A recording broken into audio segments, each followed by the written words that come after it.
बड़ी खबर दिल्ली से, जहां मायापुरी में पुलिस ने के एएसआई पर डकैत के आरोपी ने चाकू से हमला कर दिया। बताया गया कि एएसआई शंभू दयाल डकैती के केस के सिलसिले में आरोपी को थाने से ले जा रहे थे, तभी आरोपी अनीश ने उस पर हमला कर दिया और घायल होने के बाद एएसआई शंभू ने आरोपी को तब पकड़ा रखा जब तक कि पुलिस ने उनके दूसरे साथी थाने से नहीं आ गए।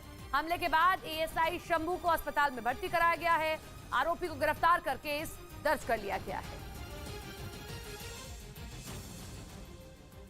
इजराइल पर हमले की ईरान की किसी भी हरकत का तुरंत जवाब दिया जा सके और इसीलिए अमेरिका ने एक बार फिर अपनी फौज की एक खास रणनीति का इस्तेमाल किया, जिसका इस्तेमाल वो अपने साथी देशों को दुश्मनों से बचाने के लिए कई साल से कर रहा है। अमेरिका की इस रणनीति को एजाइल कॉम्बैट एम्प्लॉयमेंट के नाम से जाना जाता है, जिसमें वो अपने घातक हथियारों की तैनाती ये अपनी जमीन पर नर्सरी बना के सिर्फ झाड़ बेचकर साल में 2 करोड़ कमाते हैं। उनके सीक्रेट्स को सीखना चाहते हैं तो फ्रीडम ऐप को अभी डाउनलोड करें। साथी देशों की उन जगहों पर करता है जहां से दुश्मन को जवाब देना आसान होता है और इसीलिए अमेरिका ने अपने लड़ाकू विमानों की तैनाती के लिए दक्षिणी इजराइल के नेवातिम एयरबेस को चुना, जहां से ईरान की राजधानी तेहरान की दूरी 1500 किलोमीटर से भी कम है।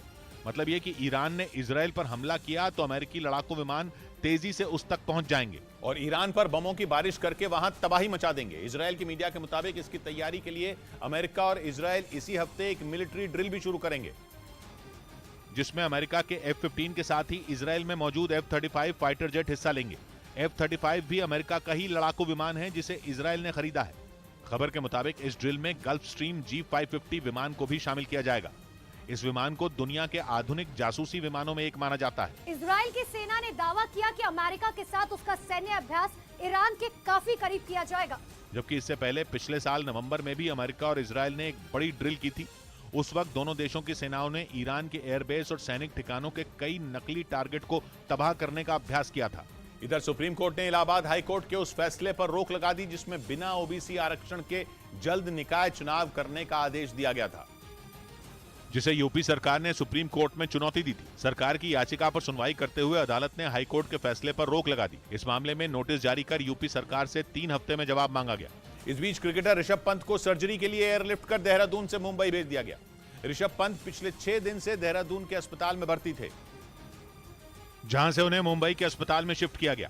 ऋषभ पंत को एम्बुलेंस से देहरादून के जॉली ग्रांट एयरपोर्ट लाया गया और फिर वहां से एयर एम्बुलेंस के जरिए मुंबई भेजा गया। 30 दिसंबर को रुड़की में हुए हादसे के बाद उन्हें देहरादून के अस्पताल में भर्ती कराया गया था।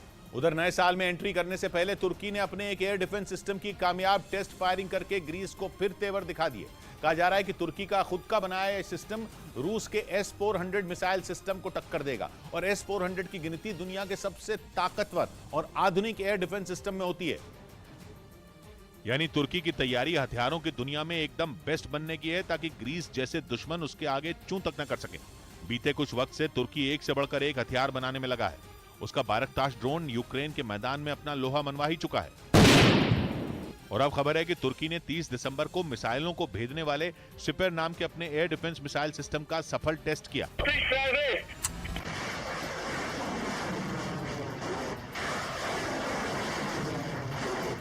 बताया गया कि सिस्टम से निकली तुर्की की मिसाइल ने 100 किलोमीटर से ज्यादा दूरी पर मौजूद टारगेट को पूरी तरह तबाह कर दिया। हाल के वक्त में तुर्की ने जो डिफेंस सिस्टम बनाए हैं उनमें सिपर की रेंज सबसे ज्यादा है।